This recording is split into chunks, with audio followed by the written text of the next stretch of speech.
Hello friends, welcome to An Academy. This is me, Dr. Siddharth Arora. Friends, GS paper 2 first reaction. मैं reaction दे रहा हूं to this part of polity governance, which is अभी के लिए मैं ऐसा नहीं बोलूंगा कि ये पेपर easy था या पेपर difficult था. It had a fair mixture of both the topics. Okay. Yes, कुछ questions ऐसे थे जिनको आप ये बात बोल सकते हो to a certain extent you can say कि ये relatively इजी क्वेश्चन है. वैसे इजी नाम की कुछ यूपीएससी में होता नहीं है, लेकिन ये डुएबल क्वेश्चन थे. इसके बारे में काफी हद तक प्रेडिक्शन किया जा रहा था, बार बार हम अपनी क्लासेस में पढ़ा भी रहे थे. And at also at the same time there were certain challenging question.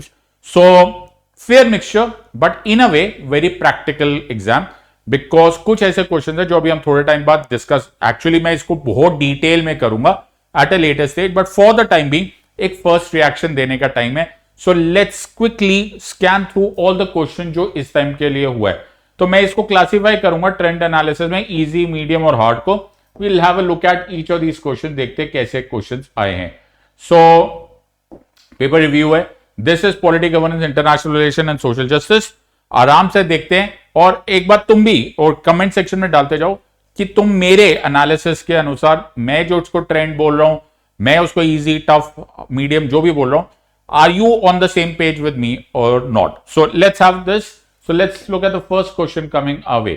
So पहला क्वेश्चन जो तुम्हारे सामने है, okay, it says explain the need for electoral reforms as suggested by various committees with particular reference to one nation one election principle. Answer is 150 words. 10 marks का question है. विभिन्न समितियों द्वारा सुझाए गए एवं एक राष्ट्र एक चुनाव के विशिष्ट संदर्भ में चुनाव सुधारों की आवश्यकता का परीक्षण करो. उत्तर 150 शब्द में लिखिए. 150. नाउ सिचुएशन हियर इज कि one nation one election everybody had studied. अभी if I am not wrong couple of days back ही हमने इसके बारे में डिस्कशन किया हुआ. कैबिनेट ने अप्रूवल दिया. उससे पहले श्री रामनाथ कोविंद कमेटी ने उन्होंने ये रिकमेंडेशन भी दिया था. बट क्या हम सब लोग इस मामले में तैयार थे कि एक ही झटके में, अभी तो बात ही हो रही थी and suddenly it will come in the exam. To a certain extent मैं ये बात मानता हूं कि this was kind of a shocker, because बोलते तो सब लोग हैं लेकिन इतनी जल्दी आमतौर पे यूपीएससी में लोग रेडी नहीं हो पाते. एक रुझान है, लेकिन ये प्रीवियस ईयर्स में बहुत बार हो रहा है कि कुछ चीजें जनवरी, फरवरी, मार्च, अप्रैल, मई, जून, जुलाई अभी हो रहा होता है. इनफैक्ट कभी कभी सिर्फ अप्रैल, मई, जून, जुलाई में ही हो रहा होता है. And suddenly they start appearing from the mains exam. So in a way this is a wake up alarm कि अब ये ट्रेंड चेंज हो गया है. So you can not even press the rewind button. अभी आपको रेडी हो जाना पड़ेगा. In so far as electoral reforms by various committees are concern, मेरे ख्याल से this was a pretty decent part. In fact बहुत सारे एस्पिरेंट फ्रेंड्स ने हमारे साथ यही किया होगा कि उन्होंने इलेक्टोरल रिफॉर्म की कमिटीज को डिस्क्राइब कर दिया होगा और वन नेशन वन इलेक्शन के बारे में एक आध लाइन छोड़ के आगे होंगे. आई एम नॉट श्योर कि इलेक्शन का सिर्फ इलेक्टोरल रिफॉर्म्स के बारे में बात करना इनफ है, बिकॉज यहां पर वर्ड लिखा हुआ है with particular reference to one nation one election. So in a way आप बोलोगे ये इजी है या मीडियम है या हार्ड है. मैं इसको somewhere in between medium and hard ही बोलूंगा, because one nation one election के लिए आप until unless you are really prepared it becomes kind of difficult, because आप ज्यादातर लोगों ने ये कमिटीज इतनी जल्दी तक डिटेल में पढ़ी थी. In fact till about a couple of days back we were not even sure कि ये कैबिनेट प्रपोजल आएगा या नहीं आएगा. So we are not very sure. मेरे हिसाब से good question certainly. No, I am not holding it against UPSC. Congratulations, you are doing a great job, but it is a wake up alarm to every learner and every educator कि जी ये UPSC है, ये unpredictable है, ये कभी भी question पूछ लेगा. सो फर्स्ट क्वेश्चन अच्छा question. Let's look at the next question. Explain and distinguish between Lok Adalat and arbitration tribunals whether they entertain civil as well as criminal cases. Lok Adalat तथा मध्यस्थता अधिकरण की व्याख्या कीजिए तथा उनमें अंतर स्पष्ट कीजिए. क्या वे दीवानी तथा आपराधिक दोनों प्रकृति के मामलों में विचार करते हैं. मेरे स्टूडेंट्स जो होंगे वो बड़े मुस्कुरा रहे होंगे. Okay, and I am sure कि ये they will come out with this with a flying colour. Now me being a lawyer, मैं पढ़ाता भी ऐसे ही संदर्भ में ज्यादा हूं. ओके, और मैंने काफी डिटेल में पढ़ाया हुआ है यार. मतलब ये कितने वर्ड से पूछ रहे, राइट, ये 150 शब्द में. आई एम श्योर कि टीम सेट लाइव, राइट, जो तुम लोग मुझसे पढ़े होंगे you will be cracking this. Okay, तो तुम्हें तो रोकना पड़ेगा कि 150 वर्ड्स में लिखो, बिकॉज हमने सब पढ़ा हुआ स्टैट्यूटरी कंसीलिएटर्स क्या होते हैं, ऑल्टरनेट डिस्प्यूट रेजोल्यूशन क्या होता है। हैविंग सेड सो, ये क्वेश्चन बड़ा इंटरेस्टिंग इसलिए भी हो जाता है, मैं फिर एक और बात बोलता हूं, इसमें ना लीगल वर्ड्स की बड़ा महत्व हो जाता है। तो right now is the time that आप थोड़ा सा अपना लीगल लिंगो डेवलप करो, वकालत वाली भाषा, लीगल लैंग्वेज डेवलप करो। आई वुड से सी, हो सकता है मेरा बायस हो इन द सेंस क्योंकि मैंने ये पढ़ाया हुआ है, but I really think this is a very easy question. So this is a very doable question. Okay, अच्छी तरह से पढ़ाया जा सकता है। ओके, स्टैट्यूटरी कंसीलिएटर्स का क्या है role, legal service authority act of 1987 का क्या रोल है, आर्बिट्रेशन ट्रिब्यूनल कहां तक फंक्शन करता है, आर्बिट्रेशन कंसीलिएशन एक्ट को डिस्क्राइब किया जाता है। Don't worry, we will come back, मैं इस पे वापस आऊंगा and we will in detail we'll discuss all of this. Next is growth of cabinet system has practically resulted in the marginalization of parliamentary supremacy. Elucidate. Cabinet प्रणाली के विकास के परिणाम स्वरूप व्यवहारिक रूप से संसदीय सर्वोच्चता हाशिए पर चली गई है, स्पष्ट कीजिए। इनफैक्ट ये क्वेश्चन प्रीलिम्स में भी लोग पढ़ते हैं, राइट। और if you read Laxmikanth also, तो लक्ष्मीकांत में भी ये लिखा हुआ है कि कैबिनेट गवर्नेंस इतनी ज्यादा हो गई है that the parliamentary supremacy is being questioned, या the cabinet has hijacked the parliamentary democracy। in fact ये हम बड़ा नॉर्मली पढ़ते हैं, और मजेदार बात यह है कि हमने इसके इतने सारे एग्जाम्पल्स आसपास होते हुए देखे। I think this was an amazing question, और ये बड़ा इंपॉर्टेंट है पार्लियामेंट्री डेमोक्रेसी पे, executive responsibility to legislature, cabinet dominance पर, what is the cabinet, who is the nucleus of power. Amazing question, बहुत ही अच्छा क्वेश्चन था। This is an easy question by all stretch of imagination, and in fact एक अच्छा serious student amazingly answer लिख सकता है। This is that part जहां पर you will make up, अगर कोई गड़बड़ करा भी है पिछले क्वेश्चन में, you will do better over here. Let's look at the next question. मेरे लिए काफी easy question था। The duty of CAG is not merely to ensure the legality of expenditure but also its propriety. Comment नियंत्रक एवं महालेखा परीक्षक का कर्तव्य केवल व्यय की वैधता सुनिश्चित करना है, नहीं बल्कि उसका औचित्य भी सुनिश्चित करना। टिप्पणी कीजिए। So again a very amazing question. Again मैं फिर मुस्कुरा रहा हूं बिकॉज मैं काफी डिटेल में क्या पढ़ाता हूं। आई am very happy and I am not saying, मैं यहां देखो जहां पर मैं थोड़ा सा लैग बिहाइंड किया वो भी मैं बताऊंगा, और जहां ठीक से पढ़ाया जा रहा है और बहुत ज्यादा डिटेल में वो भी पढ़ाया जाएगा। इंपॉर्टेंट पॉइंट है कि वैलिडेशन होना चाहिए। अगर ढंग से पढ़ाया है और ढंग से पढ़ाया है तो उसको करेंगे, otherwise we'll make comments and आगे इंप्रूव करते हुए जाएंगे। सो द सिचुएशन यहां पे, जैसे मैंने वन नेशन वन इलेक्शन अभी तक अपने स्टूडेंट्स को बहुत ज्यादा डिटेल में नहीं पढ़ाया था, right. Obviously for the reason कि मुझे लगा ही नहीं था, मुझे लगा ये करंट अफेयर का टॉपिक है and I did was not expecting this to come in mains at least of now. Be very honest on this part. So बड़ा चलते फिरते हमने वन नेशन वन इलेक्शन की अभी बात कर ली, बट नॉट द वे जिस तरह से किया जाता है। लेकिन क्या अनबिलीवेबल डेप्थ, 3-3 घंटे की क्लासेस हुई है ना। कैग को बाबा साहेब ने खुद ने the most important officer mention in the constitution of India बोला था। यहां पर फाइनेंशियल प्रोप्राइटी की बात करते, CAG is more important role is financial propriety. He is not merely the auditor, वो केवल चेक नहीं कर रहे, ही इज ऑल्सो टेलिंग कि ये ठीक से हो रहा है कि नहीं, इसका परफॉर्मेंस हो रहा है कि नहीं। इनफैक्ट 2G स्कैम के बारे में भी मैंने पढ़ाया हुआ है, उसमें भी ये बड़ा इंपॉर्टेंट रोल था। different types of audit का role, as I said, we'll come to it, but an amazing topic। मेरे ख्याल से somewhere between easy to medium इसलिए because थोड़ा fact rich होता है, कभी कभी नहीं याद आते the different types of audits, और financial propriety के example नहीं याद रहते, otherwise very nicely done। Analyze the role of local bodies in providing good governance at local level and bring out the pros and cons merging the rural local bodies with the urban local bodies।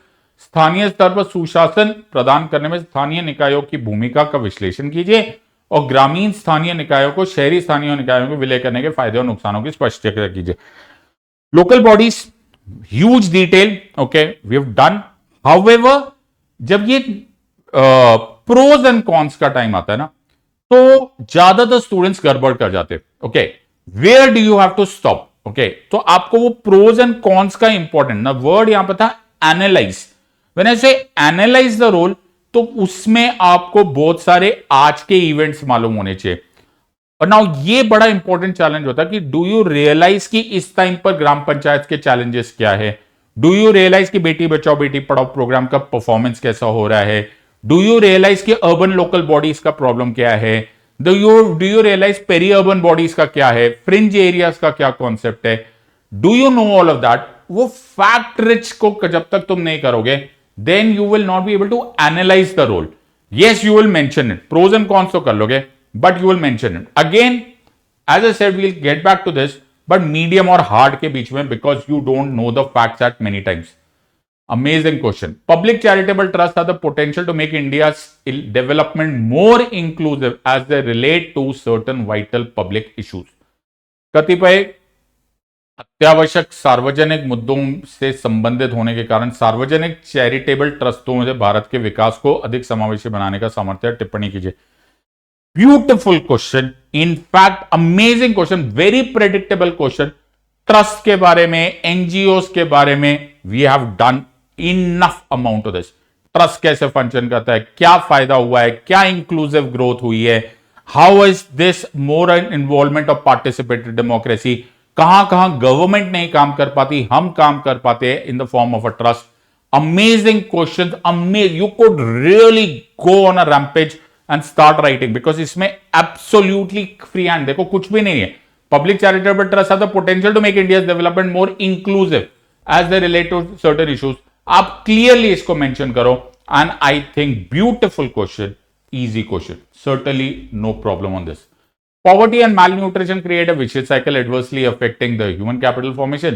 What steps can be taken to break the cycle?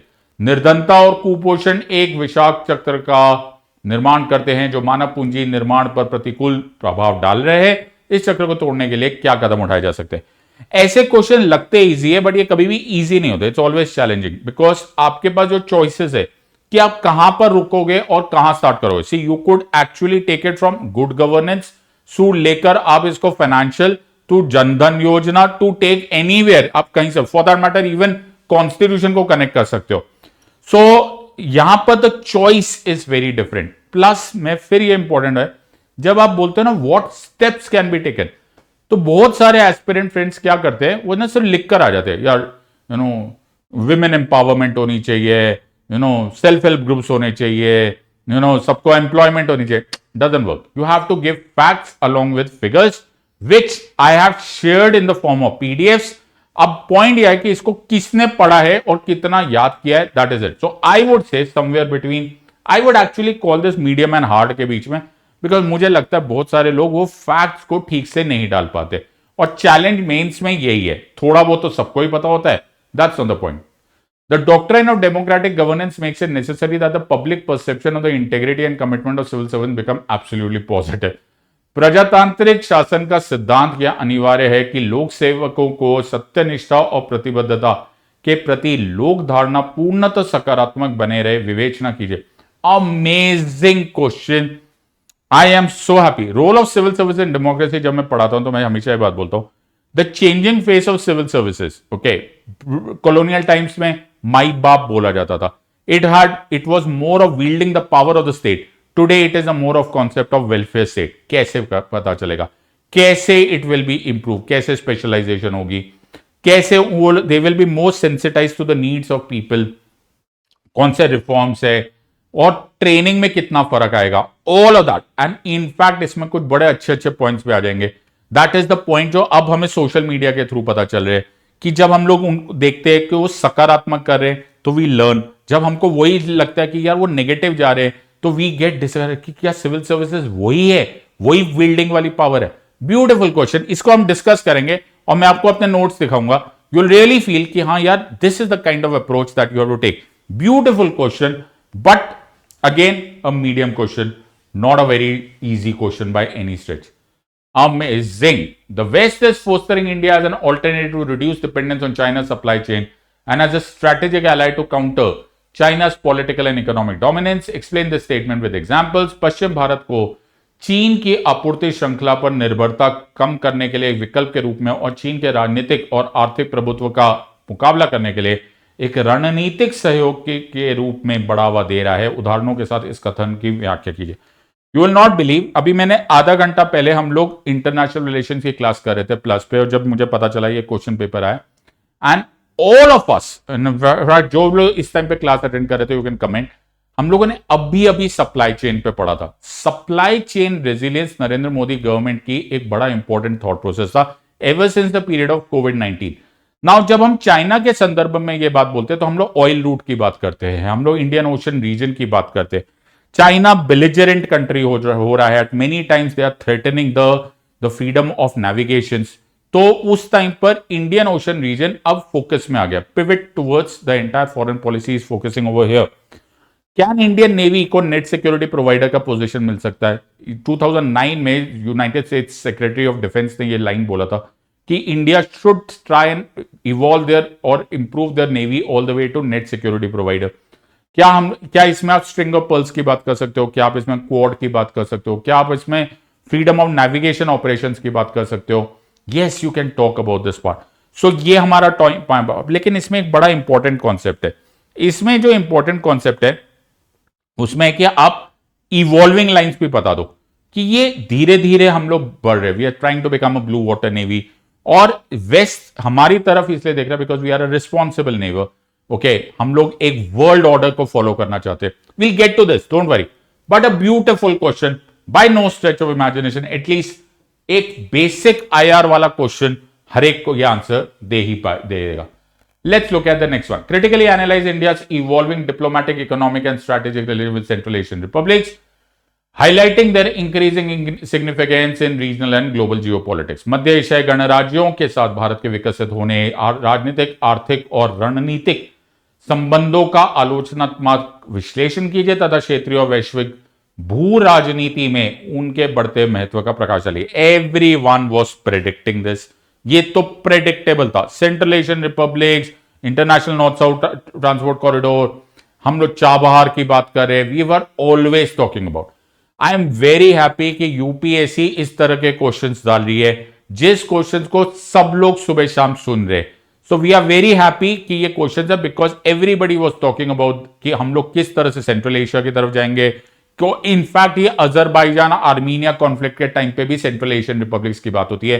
Amazing question, beautiful question, and I would sincere, क्या डालूं, easy डालूं, medium डालूं? Medium डालता हूं because facts तो इसमें बढ़ते बढ़ते आ ही जाते। So do you remember what are the aims and objective of recently pass public examination prevention of unfair means act of 2024, whether university state education board examination too are covered under the act.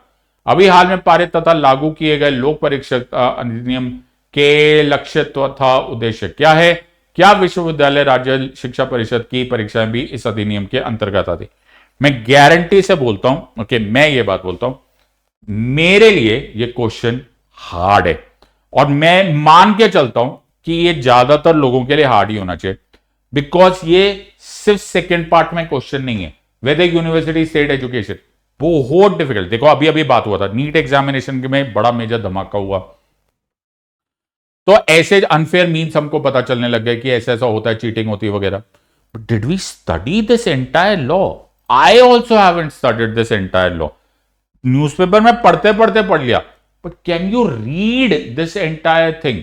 Okay, what are the aims and object? तुम देखो, please understand, इसमें exact law ही बोल दिया है। आप मोटा मोटा अपने बोल सकते हो but you are not very sure on this part. I would say again UPSC, यार ये तुमको इन एंड आउट टेस्ट कर रहे हैं। Every current affair has become a mains question now, so I think this is a hard question. I would sincerely tell you this is a very difficult question for people to attempt until unless तुम really lucky थे या फिर तुमने वो question को by chance ही इतना ज्यादा pre-empt कर लिया था। I would consider this as a very difficult question. And here comes the amazing question, बार बार आ रहा है, ये 2024 के प्रीलिम्स में भी आ रहा है और अभी फिर से आ रहा है। Right to privacy is the intrinsic to life and personal liberty inherently protected under article 21। If you remember, ये एग्जैक्ट लाइन थी 2024 के प्रीलिम्स में। In this reference discuss the law relating to DNA testing of the child in the womb to establish its paternity. निजता का अधिकार, प्राण और तथा दैहिक स्वतंत्रता के आंतरिक भाग के रूप में संविधान के अनुच्छेद 21 के अंतर्गत स्वाभाविक रूप से संरक्षित है। व्याख्या कीजिए इस संदर्भ में, एक गर्भस्थ शिशु के पितृत्व को सिद्ध करने के लिए डीएनए परीक्षण में संबंधित विधि की चर्चा कीजिए। पीएनडीटी एक्ट की बात हो रही है। Yes, most people don't know this. Okay, the prevention of the prenatal diagnostic test बॉलिश प्रोहिबिशन एक्ट, ये मना है। यस, अल्ट्रासाउंड के जहां पर कराने जाते हो, एक्सरे में जाते हो, वहां बड़े बड़े बोर्ड लिखे होते हैं। क्यों नहीं बता रही? क्योंकि ये भी निजता का अधिकार में है। Life is a very big word. Right to privacy, justice K S Puttaswamy retired versus union of India case में ये मेंशन था। उसको supreme court had upheld this as a rather decided that Article 21 covers this. Amazing question, beautifully put. I think bilkul absolutely you can go no holds barred and go for this question. Beautiful. We'll discuss this. Don't worry. Amazing question. What changes has the union government recently introduced in the domain of center-state relations, such as measure? Oh my God, यार ये federalism.